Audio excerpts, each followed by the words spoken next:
여러분 주로 어디에서 위로를 받고 사시나요? 어떤 분은 즐겨하는 음악에서 위로를 받죠. 제가 지지난주에 이 금요 성령 집회 시간에 말씀드렸죠. 사이먼과 가펑클이 불렀던 엘 콘도르 파사라는 그런 제가 영상을 여러분에게 틀어드렸는데, 틀어드리기 위해서는 저는 또 여러 번 봐야 되지 않습니까? 그걸 보면서 눈물이 주르륵 흐르더라고. 애잔한 그 뭐랄까요, 펜프루스의 그 음색이 그냥 사람을 완전히 뭐랄까 찌릿찌릿하게 만든 그 펜플루스의 신비스러운 느낌, 그리고 그 영상과 함께 소개되어졌던 이 콘도르처럼 나도 좀 헐헐 날아가고 싶다라는, 나도 좀 자유롭고 싶다라는 그 열망이 덧대어져 가지고 마음에 뭉클하는 그런 은혜 제가 있었다 그랬죠. 음악이 위로를 받기도 합니다. 어떤 사람은 음식의 위로를 받습니다. 아닌 척하지 말고, 맞잖아요. 내가 좋아하는 맛난 음식 시켜놓으면 너무너무 좋아하잖아요. 근데 이제 문제가 뭐냐면 요즘 맛집을 못 찾아가, 그죠? 코로나 때문에 걱정되어져서. 그러니 마땅히 좀 숨 쉴 구멍이 없어서 답답해하는 사람들이 꽤나 많습니다. 어떤 사람은 반려동물로 말미암아 위로를 받기도 합니다. 저희 집에도 강아지가 한 마리 있거든요. 근데 야, 나원 참네. 우리 애들이 우리 집에 왔다 저기 왔는데 나를 부를 때랑 강아지를 부를 때 어조와 톤이 완전 달라. 아버지를 부를 때는 어떻게 할까요? 가능하면 짧게, 가능하면 투명하게. 네, 뭐 그럼 끝나요. 그런데 강아지는 얼마나 사랑스럽게 그런 표정이 있는지 제가 모를 정도로 얼마나 사랑스럽게 막 목소리에서 막 꿀이 뚝뚝 떨어져. 그죠? 어떤 분은 갓볶은 아주 향 짙은 커피 향기, 그러면서 위로를 받기도 하죠. 소확행을 즐기는 그런 분들이 있습니다. 어떤 분들은 월급날이 위로가 되어지기도 합니다. 근데 이 위로가 너무 짧아. 바로 빠져나가. 위로가 됐다가 바로 허무가 찾아오는 그런 경우가 있죠. 그럼 설교하는 저는 주로 어떤 데 위로를 받을까요? 지지난 금요일에 아까도 말씀드렸습니다만 소위 말해서 콘도르 설교를 했지 않습니까? 자유라는 그런 설교를 제가 마치고 나서 톡을 하나 받았습니다. 톡 내용이 이래요.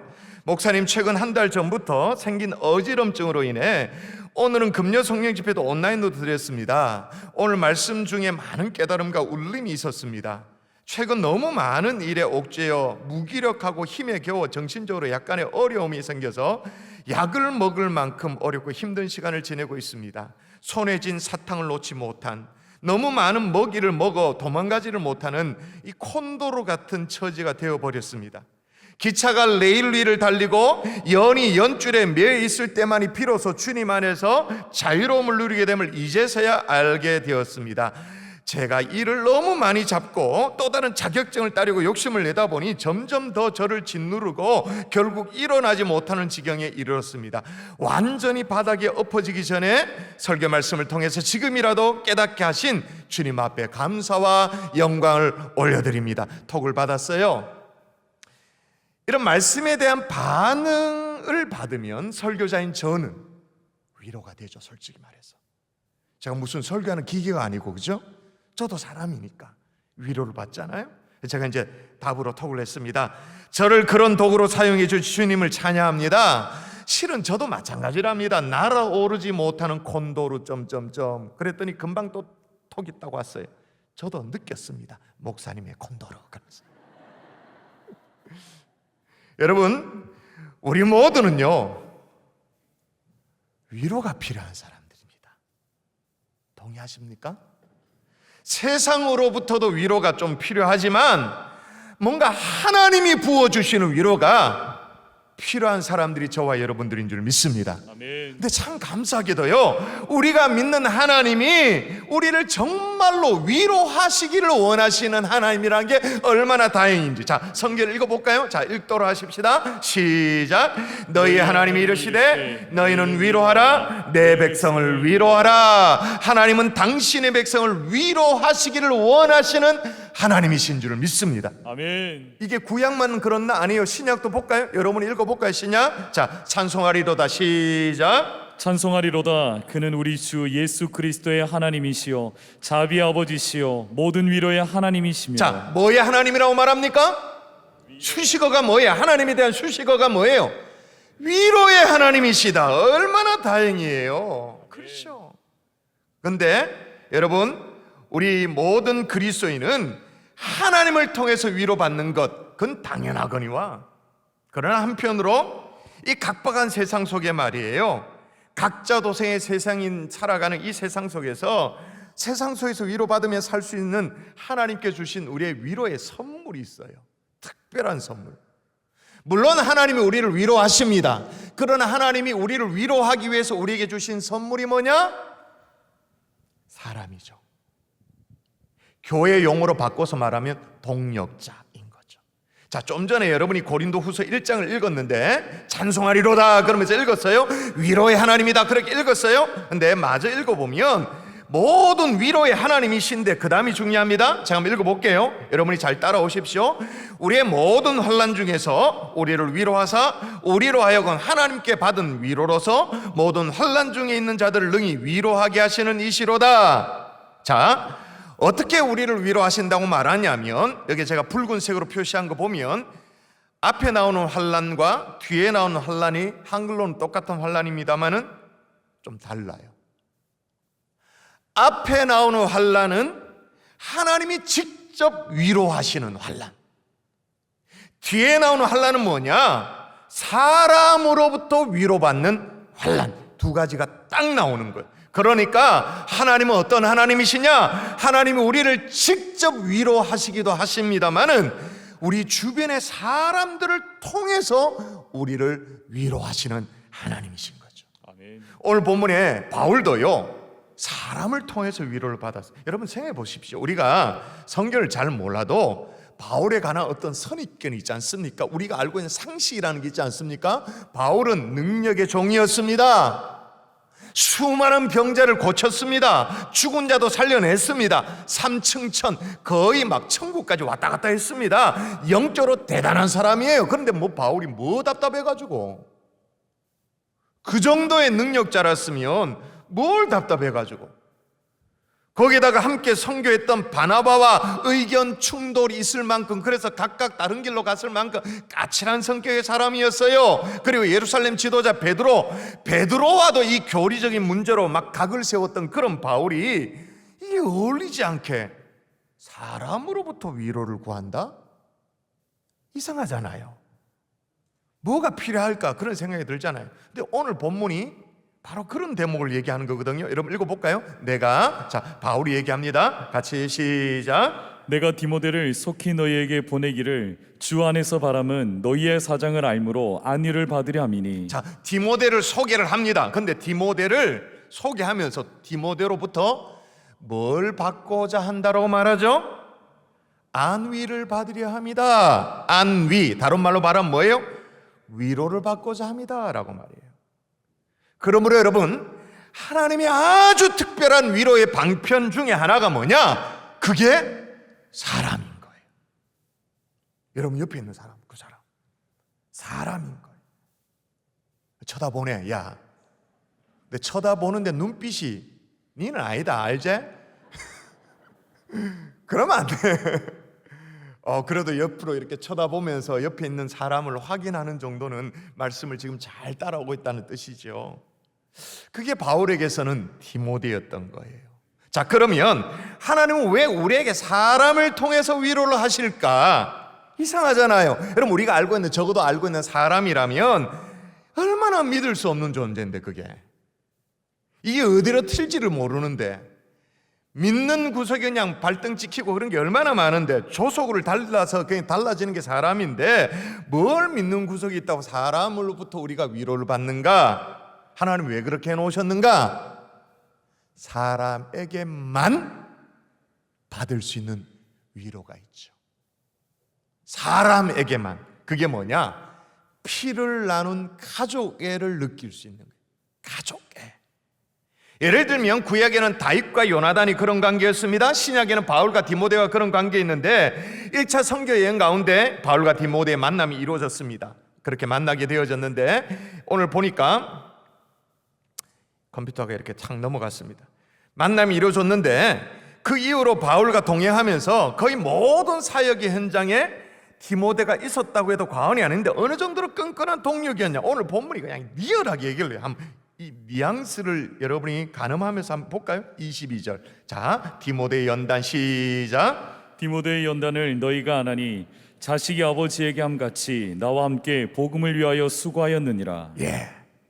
바울이 지금 디모데를 뭐라고 얘기하냐면 디모데가 나를 대할 때 자식이 아버지의 함과 같이 했다 그렇게 말해요. 보통 사이가 아니죠. 이건 바울이 디모데를 어떻게 부르는가를 보면 또 알 수 있는데 디모데전서 1장 2절에 보면 이렇게 말합니다. 바울이 디모데를 믿음 안에서 참 아들 된 디모데에게 편지한 아들 아니에요. 피가 섞이지 않았어요. 남남이에요. 그런데 한쪽은 아버지라고 말하고 또 한쪽은 바라보면서 아들이라고 말합니다. 부자지간이 연이 맺어졌어요. 이게 어떻게 가능하죠? 물론 세상 살다 보면 남달리 끌리는 사이가 있습니다. 처음 만나도 막 끌리는 사람이 있고 취미가 같으면 끌리기도 하고 하다못해 페북 친구면 서로 끌리기도 하고 제 목사님 저 페북 친구입니다 뭐 그러면서 인사도 건네고 그렇게 하잖아요. 그러나 가장 강력한 것은 뭐니 해도 혈연관계이죠. 그죠? 피가 섞이면 언제나 피는 물보다 진한 그런 법이죠. 바울과 디모데 이런 피가 섞인 관계가 되어버렸는데 부자지간이 되어버렸는데 서로를 향해서 아들이라고 말하고 서로를 향해서 아버지라고 말하는데 이게 어떻게 가능한가? 여러분 혈연관계가 되려면 전제돼야 되는 게 있잖아요. 피가 같아야 되잖아요. 그죠? 바울과 디모데는 자연인으로 피가 달라요. 육체적인 피는 달라요. 그러나 영적인 피는 같았던 것입니다. 그게 뭘까요? 주의 보혈. 아멘이십니까? 아멘. 그래서 오늘 우리가 빌립보서 2장을 펼쳤는데 우리가 펼친 빌립보서 2장 앞서서 빌립보서 1장에 가보면 바울이 자기 자신의 심장을 소개합니다. 뭐라고 소개하냐면 내가 예수 그리스도의 심장으로 나는 심장 이식 수술을 받았다. 내 심장은 자연인의 심장이 아니다. 예수 그리스도의 심장이다. 완전 피가 바뀌어버린 거예요. 그러니까 바울과 디모데가 혈연지간이 되어진 거죠. 부자지간이 되어진 거예요. 여러분 피보다 더 진한 이 영적 혈연관계를 맺고 있는 이런 만남을 여러분이 기대하십니까? 여러분이 소망하십니까? 아멘. 예를 들면 이런 만남인 거죠. 예를 들면 이런 거예요. 여러분이 잘 아실 거예요. 탤런트 김수미 씨를 좀 아시죠? 과거에는 욕쟁이 할머니로 유명했는데 요즘에는 뭐 요리 프로그램 이런 거 많이 하시고 또 예능에도 많이 나오죠. 과거에 탤런트 김수미 씨가 TV 어느 뭐 이렇게 프로그램에 출연해 가지고 자신의 이 아픈 과거사를 쭉 얘기하면서 이 김혜자 권사님에게 유언을 남긴 게 화제가 된 적이 있었습니다. 김혜자 탤런트죠. 이제 권사님이시잖아요. 뭐라고 남겼냐면 김혜자 이 권사님에게 내가 죽으면 내 무덤에 나팔꽃을 심어줘라고 유언을 남긴 거예요. 사연이 어떻게 되어지냐면 이 김혜자 권사님하고 김수미 씨는 무려 20년 동안 계속되어졌던 전설적인 드라마 있잖아요. 뭡니까? 네 글자. 여기서 연배가 딱 나옵니다. 전원일기. 여기는 그게 뭐야? 전원일기. 거기에서 그냥 김수미 씨가 일용엄니로 나왔잖아요. 그죠? 김수미 씨와 김혜자 씨의 이제 관계가 거기서부터 이제 발돋움이 되어지는데 그런데 이제 김수미 씨에게 이런 일이 있었대요. 남편이 사업을 하다 부도를 맞고 뭐 안 됐겠죠. 빚더미 올라간 거예요. 빚이 많아지니까 또 이 심리적인 압박감이 있으니까 심각한 우울증으로 고통을 받던 그런 시절이 있었대요. 우리가 잘 몰라서 그러지. 막 잘 나갈 때는 너도 나도 막 사람들이 주변에 막 붙었는데 남편의 사업이 쫄랑 망하고 빚더미 오르니까 사람들이 다 등 돌리고 외면을 하더래. 그리고 친척도 꽤나 재력 있는 친척들이 있었는데 돈 꽤나 있었던 친척들도 나 몰라라 다 피하더래요. 그래서 어떻게 부도는 나고 그러니까 어쩔 수 없이 이제 탤런트 그 이제 연예인들 동료들에게 아쉬운 소리 하면서 몇백만 원씩 여기서 빌리고 저기서 빌리고 또 빌리고 해가 메꾸고 또 빌리고 막 이렇게 돈을 빌려 다녔대. 이 사정을 나중에 늦게 든 믿음 좋은 이 권사님이셨던 김혜자 권사님이 듣고는 정색을 하고는 불러다가, 얘 넌 왜 나한테 돈 빌려달라는 소리를 안 해? 혼쭐을 냈대요. 왜 나한테는 돈을 빌려다고 하라고 하잖아. 그 다음 얘기가 뭐냐면, 제가 그대로 옮겨볼게요. 추접스럽게 몇백씩 꾸지 말고 필요한 돈이 얼마니? 그러면서 통장째로 내주더래요. 그 다음 얘기가 뭐, 이건 내 전재산이야? 그 김여자 씨를 한번 생각해 보세요. 이 맛이야, 그거 있잖아요, 그거. 그 표정으로, 이 맛이야, 그 표정에서, 이건 내 전재산이야? 나는 돈 쓸 일이 없어. 다음 달에 아프리카 가려고, 이제 무슨 이제 홍보대사 이래가지고 아프리카 많이 다니신 적이 있었잖아요. 아프리카 가려고 했는데 다 찾아서 이거 해결해. 그리고 갚지 마. 혹시 돈이 넘쳐나면 그때 갚으라고. 멋지죠? 여러분, 수년 전에 우리 김혜자 권사님께서 우리 교회에 오셔서 공연을 했지 않습니까? 모노 드라마 공연을 했잖아요. 오스카 신에게 보낸 편지라는 그 모노 드라마 할 때도 그때도 똑 그렇게 했어요. 그때도 어떻게 했냐? 모든 스태프들은 사례를 받았는데 본인의 개런티는 10원 한 장을 받지 않으셨어요. 정확하게 본인은 개런티를 받지 않는다, 교회로부터는 내가 받지 않는다, 무료로 한다, 정확하게 그렇게 하시더라고요. 그러니까 김수미 씨가 그 통장을 받아들고 어떤 마음이었겠어요? 이것저것에 졌던 그 통장 모든 빚을 이제 청산을 다 합니다. 이 돈이 나중에는 갚을 수 있는 상황이 되어져서 이제 다 갚긴 했습니다만, 아무리 친해봐야 남인 자신에게 자기의 전 재산을 내어준 것이 정말 피보다 더 진한 가족애를 느꼈던 거죠. 그래서 김수미 씨가 뭐라고 말했냐면, 이 김혜자 권사님에게, 언니가 아프리카 이제 자주 왔다 갔다 하니까 아프리카에 포로로 납치되어지면 내가 가서 포로 교환하자고. 나 꼭 할 거야. 나 언니 꼭 구할 거야. 이런 거죠. 하나님이 우리에게 붙여주신 사람이 이런 거예요. 김혜자 권사님에게는 김수미 씨가, 김수미 씨에게는 김혜자 권사님.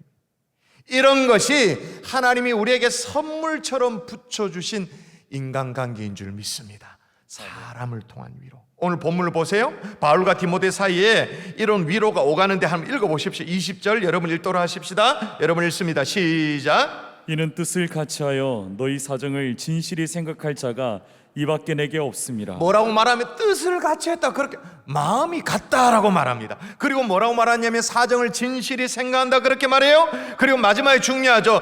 이런 사람이 이 밖에는 내게 없다. 유일하다. 내 사정을 알만한 사람이 유일한 사람이다. 참 이 타이밍에 이런 시가 생각나는데, 제가 일전에 소개해드린 적이 있는데, 함석헌 씨의 그 사람을 가졌는가 한번 읽어볼게요. 말리길 나서는 길, 처자를 내 맡기며 맘 놓고 갈 만한 사람, 그 사람을 그대는 가졌는가. 온 세상 다 나를 버려 마음이 외로울 때도 저 맘이야 하고 믿어지는 그 사람을 그대는 가졌는가. 탔던 배 꺼지는 시간, 구명대 서로 사양하며 너만은 제발 살아다오 할 그 사람을 그대는 가졌는가. 이런 하나님의 선물과도 같은 위로의 사람을 여러분이 가지고 계신가요? 그래서 오늘요, 바울은요, 디모데를 그리워해요. 그 능력의 종이었던 바울이 디모데를 그리워해요. 생애 가장 그것도 결정적인 순간에 바울의 어떤 최후의 마지막 서신이라고 할 수 있는 게 디모데 후서거든요. 마지막 서신. 거기에 보면 바울이 로마 감옥에 쓸쓸하게 죽음을 이제 기다리고 있는 그런 상황 속에 디모데에게 뭐라고 말하냐면 이렇게 말합니다. 너는 어서 속히 내게로 오라. 어서 와라. 손짓을 해.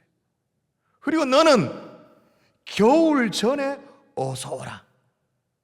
왜 그렇게 말할까요? 피를 나눈, 주의 보혈을 나눈 그런 가족애가 흐르고 있는 사이였기 때문에, 하나님이 선물처럼 주신 위로의 사람이었기 때문에 디모데를 지금 찾고 있는 거예요. 여러분, 하나님께서 우리에게 선물처럼 주신 위로의 사람, 그리스도의 보혈로 엮여져 있는 가족애를 느낄 수 있는 그런 위로의 사람이 여러분에게 반드시 있을 수 있기를 주 예수의 이름으로 축원합니다. 아멘. 축원합니다. 아멘. 하나님이 직접 위로할 수 있습니다. 그러나 사람을 통해서 위로하시죠. 또 하나, 왜 하나님이 사람을 통해서 위로를 하시는가? 여러분, 사람은요, 따라할까요? 함께 수고할 수 있다. 수고할 수 있다. 이거예요. 바울에게 디모데가 참으로 위로가 되었던 것은 22절을 제가 한번 다시 읽어드리면, 디모데가 어떻게 했다고 말하냐면, 디모데의 연단을 너희가 안 하니 자식이 아버지의 함같이 나와 함께 복음을 위하여 수고하였느니라.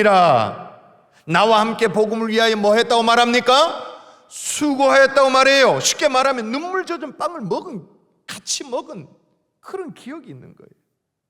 근데 그렇게 수고를 하긴 하되, 뭘 위해 수고했다고 말하냐면 복음을 위해 수고했다. 이게 엄청나게 중요해요. 같이 그냥 수고한 거, 그게 중요한 게 아니라 복음을 위해. 여러분, 바울에게 디모데가 그렇게 위로가 되었던 가장 정확한 이유가 바로 이건데요, 나와 함께 복음을 위해 수고해 줬기 때문에. 이건요, 사람만이 해줄 수 있는 것입니다. 아무리 우리가 기여하고 아무리 우리가 한 번씩 위로를 받는 반려동물이 있다 할지라도 함께 복음을 위해서 수고해 줄 수는 없습니다. 음악이 우리에게 아무리 위로를 준다 할지라도 커피 한 잔이 우리에게 참 안식을 주고 릴렉스 편안하게 그렇게 해줄지는 모르지만 복음을 위해 함께 수고해 줄 수는 없어요. 그건 뭐예요? 사람인 거죠. 사람. 복음을 위해서 함께 땀 흘리고 함께 기도하고 함께 헌신하고. 그런데 하나님이 우리에게 주신 선물과도 같은 사람은요, 이 수고를 할 수 있다, 그 말인 거예요. 정말로 우리가 영혼을 살리기를 소망하고 함께 무너져가는 하나님 나라를 일으켜 세기를 소원한다면 하나님이 내게 붙여주시는 위로의 사람, 함께 동료할 수 있는 그런 사람 여러분에게 허락해 주실 줄 믿습니다. 아멘. 여러분, 디모데가요, 바울과 함께 수고를 어느 정도 했냐면 성경에 가장 리얼하게 묘사되어 있는 이 바울의 수고가 있습니다. 디모데의 수고는 아닙니다만은 바울의 수고의 현장에 대한 기록이 나오는데, 디모데후서 11장에 보면 그게 쫙 나열되어 있습니다. 제가 긴 구절을 소개할 테니까 이게 바울이 얼마나 복음을 위해서 애썼는가 상상해 가면서 여러분이 한번 따라와 보십시오. 제가 읽어볼게요. 내가 수고를 넘치도록 하고 옥에 갇히기도 더 많이 하고 매도 수없이 맞고 여러 번 죽을 뻔하였으니 유대인들에게 40에 하나 감한매를 5번 맞았으며 3번 태장으로 맞고 1번 돌로 맞고 3번 파선하고 일주일을 깊은 바다에 지냈으며 여러 번 항해하면서 강의 위험과 강도의 위험과 동족의 위험과 이방인의 위험과 시내의 위험과 광야의 위험과 바다의 위험과 거짓 형제 중에 위험을 당하였고 또 수고하며 애쓰고 여러 번 자지 못하고 줄이며 목마르고 여러 번 굶고 춥고 헐벗었노라. 이게 바울이 복음을 위해서 수고한 현장이에요. 이 중에 우리 한 가지도 우리는 하고 있지 않죠? 그죠? 40에 감한매 우리는 맞으면 죽어볼 거예요. 그죠? 바로 죽을 거예요. 그냥 줄이고 목마르고 헐벗고 굶고 춥고 그런 거 우리는 하지 않아요. 근데 대부분의 성경학자가 바울이 이 복음을 위해서 수고한 이 현장에 누가 있었다라고 추측을 하냐면 디모데가 있었다. 왜 그렇게 예측을 하냐면 이 바울 서신 13개 서신 가운데 거의 절반 가까운 서신의 공동 저자로 디모데가 등장할 정도로 바울에게 있어서는 디모데가 항상 같이 있어요. 이 정도로 함께 수고를 하니까 바울이 디모데를 소개하면서 어떻게 소개합니까? 오늘 본문에 아주 독특한 표현을 사용하잖아요. 제가 다시 읽어볼까요?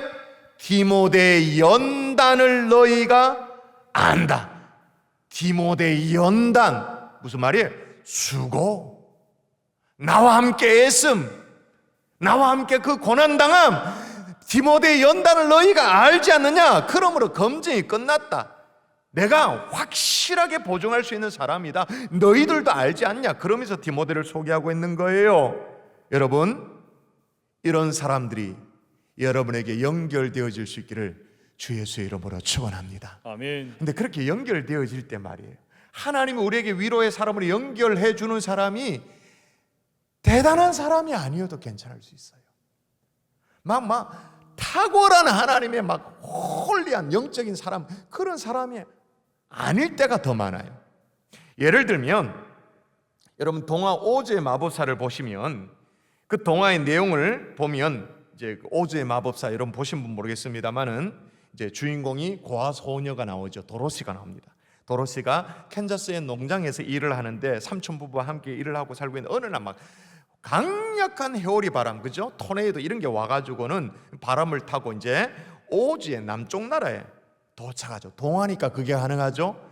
토네이도를 타고 가가지고는 오즈의 남쪽 나라에 떨어져요. 집으로 돌아가려고 애를 쓰는데 이제 착한 마녀, 강대상에서 마녀 얘기하는 게 좀 이상합니다만은 동화가 그렇다라는 거예요. 마녀로부터 집으로 돌아가기 위해서 오즈의 위대한 마법사를 찾아가라 그렇게 조언을 듣습니다. 이제 도로시가 그 마법사를 찾아가서 방법을 알고 이제 돌아가기 위해서 애를 쓰는데 그 에메랄드 시로 가는 도중에 이제 동행자를 만나요. 자, 동행자의 모습 한번 볼까요? 자, 한번 보여주십시오. 저 보입니까? 도로시는 누군지 아시겠죠? 몇 번째 사람인지 알겠죠? 소녀니까. 이게 동행자를 보니까 다 좀 뭐가 좀 이상해. 형편없는 사람. 일단 허수아비가 있어요. 그죠? 보이죠? 허수아비. 근데 허수아비는요 뇌가 없어. 우리끼리 막말로 골빈 놈이야 완전히. 그리고 양철 나무꾼이 있어요. 양철 나무꾼은 어떤 약점이 있냐면 감정을 못 느껴요. 뭐 이렇게 사랑을 느낄 수가 없어요. 저게 사자도 나오는데요, 사자와 함께 동행하는데 겉으로는 막 사자입니다만 얼마나 겁쟁인지 용기가 없는 거예요. 이들과 함께 만나서 이제 길을 걷습니다. 함께 수고합니다. 함께 애를 씁니다. 도로시와 허수아비와 양철 나무꾼과 이제 사자가 저마다 약점이 다 있어요. 근데 누구도 서로를 향해서 정죄하지 않아요. 서로 믿어요. 서로 격려를 해요. 서로 힘을 합쳐요. 그리고 부딪혀오는 난간을 극복을 해요. 그러다가 어떻게 되냐면 아까 얘기했잖아요. 허수아비의 가장 큰 약점이 뭐였다고요? 머리가 없다고, 골빈 놈이다고. 허수아비가 이 여행 가운데 가던 동행하는 가정 가운데 고난이 부딪혀 오니까 이 고난을 극복하려고 머리를 써요. 허수아비의 소원이 이루어진 거예요. 생각이라는 걸 할 줄 알게 되어졌던 거예요. 아까 겁쟁이 사자가 있었잖아요. 용기 있게 위험과 맞서기를 하네요. 아까 양철 나무꾼이 있었잖아요.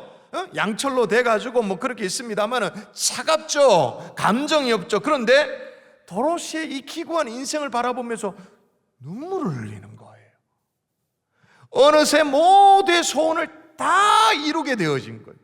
우리식으로 말하면 기도 응답을 받게 되어져요. 근데 기도 응답이 마법사의 도움으로 이루어진 게 아니라는 거예요. 우리가 서양의 뭐 마법사 그러면 뭐 빗자루 타고 다니면서 하늘 날아다니는 뭐 할머니, 할망구 같은 그런 도움으로 된 게 아니라 누구로 말미암아 됐냐? 동력자들, 옆에 있는 친구들로 말미암아. 어떻게 하다 보니? 함께 수고하고 함께 애쓰다 보니. 오늘 본문이 얘기하는 원리가 바로 이런 거예요. 그래서 이 동화의 진짜 마법사가 누구냐? 그게 따로 있는 것이 아니라 함께 길을 걷고 있는 동력자라는 그 말이에요. 여러분 이 얘기 아시죠? 영국의 한 신문사에서 이색 공모를 했잖아요. 주제가 뭐냐?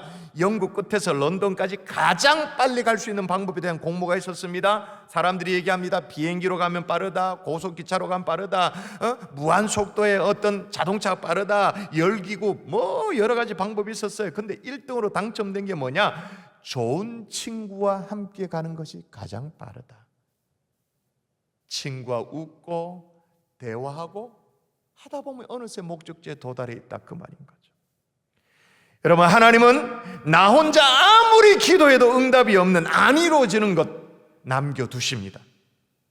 남겨두시기 때문에 이런 성경 구절이 있습니다. 나 혼자 아무리 기도해도 기도 응답이 안 되는 것을 남겨두십니다.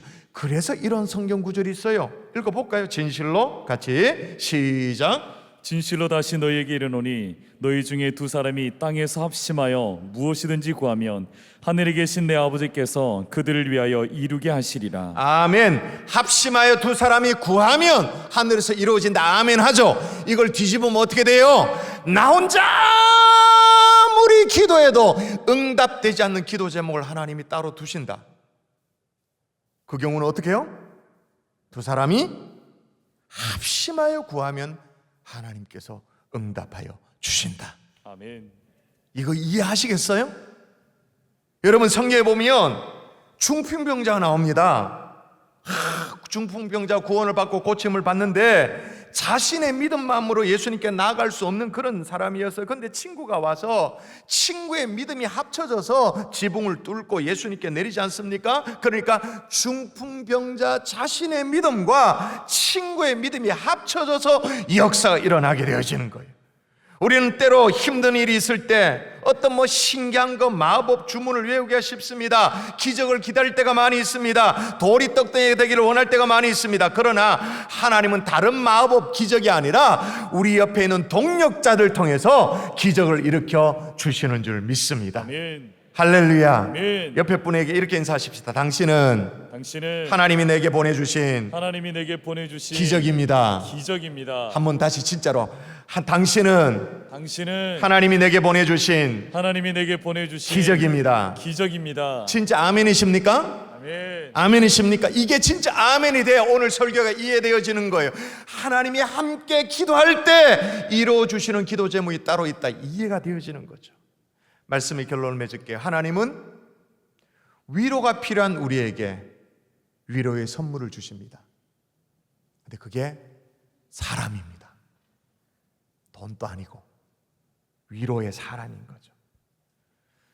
그런데 이 대목에서 문제가 아주 심각합니다. 하나님께서 우리를 위로하려고 사람을 우리에게 붙여주시는데 우리는 지금 뭐 하고 있습니까? 사회적 거리두기를 하고 있죠. 거리두기. 가까이 하면 안 돼. 거리두기. 그래서 어떻게 되어지죠? 심각한 단절을 경험하고 있습니다. 마치 도마 위에 오이 같은 거 썰 때 말이에요. 통강 이렇게 깍두기 썰듯이 잘라가지고 버무리듯이 다 단절되어 있었어요. 위로의 선물을 경험하기는커녕 사람으로 받는 위로를 경험하기는커녕 다 단절되어 있기 때문에 지금 서로가 영혼이 병들어가고 있어요. 몰라서 그렇지. 왜 그러냐? 우리가 2년 동안 조금씩 병들어가고 있거든요. 조금씩 단절을 경험하고 있거든요. 그래서 감각이 둔해져서 그렇지 우린 심각하게 병들어가고 있어요. 이제 모르긴 몰라도 이 시기를 끝나고 나면 곳곳에서 사회 병리 현상들이 막 일어나게 될지도 몰라요. 그러면 우리는 어떻게 하면 좋을까요? 이 단절의 강급한 속에서 하나님 우리에게 사람을 통해서 위로하시는데 사람을 못 만나요. 그러면 어떻게 하면 좋아요?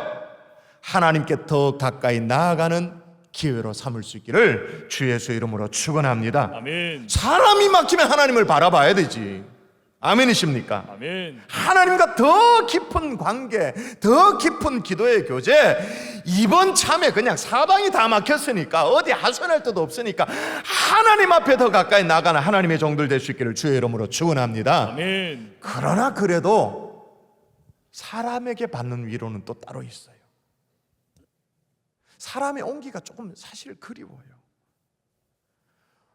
진짜 따뜻한 어떤 마스크를 벗고 표정 하나라도. 지금 저는 여러분이 저 얼굴을 계속 보잖아요.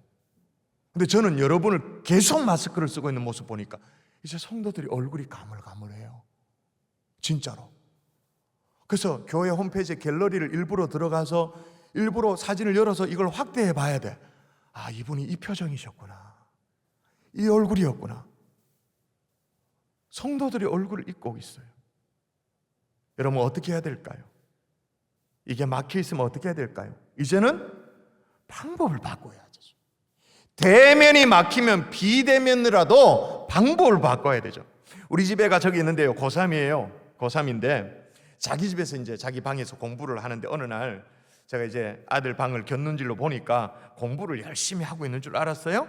근데 이제 컴퓨터를 열어놓고 채팅 비슷한 걸 하는 것처럼 그렇게 보이는 거예요. 그래서 제가 속으로 하라는 공부는 안 하고 헛짓거리 하고 있단 말이에요. 그래 제가 좀 실망이 됐죠. 나중에 알고 보니까 그게 아니었어요. 뭘 했냐면 줌으로 연결을 해놓고는, 줌으로 화면 모니터에 이렇게 연결을 해놓고는, 자기 친구들 연결을 해놓고는, 그래 놓고는 공부를 하는 거예요. 야, 요즘 것들 참 희한하대요. 줌으로 연결해 놓으니까 그 앞에 화면이 바둑 격자로 돼 있는데 머리밖에 안 나와. 다 고개 숙이고 공부하고 있으니까 머리밖에 안 나오는데 그걸 왜 연결했는지를 나는 아직도 이해가 안 되는데, 그래 놓고 공부를 한대. 그게 마치 뭐와 똑같냐면 독서실에 간 거야. 그게 각자 독서실에 간 거예요. 줌 화면에 칸칸이 독서실에 간 그런 효과가 있는 거예요. 그래서 이제 공부하다가 뭐 친구들끼리 뭐 물어보기도 하고 그렇게 하는 거예요. 야, 희한하게 공부한다 그렇게 생각했어요. 제가 지금 무슨 얘기를 해요?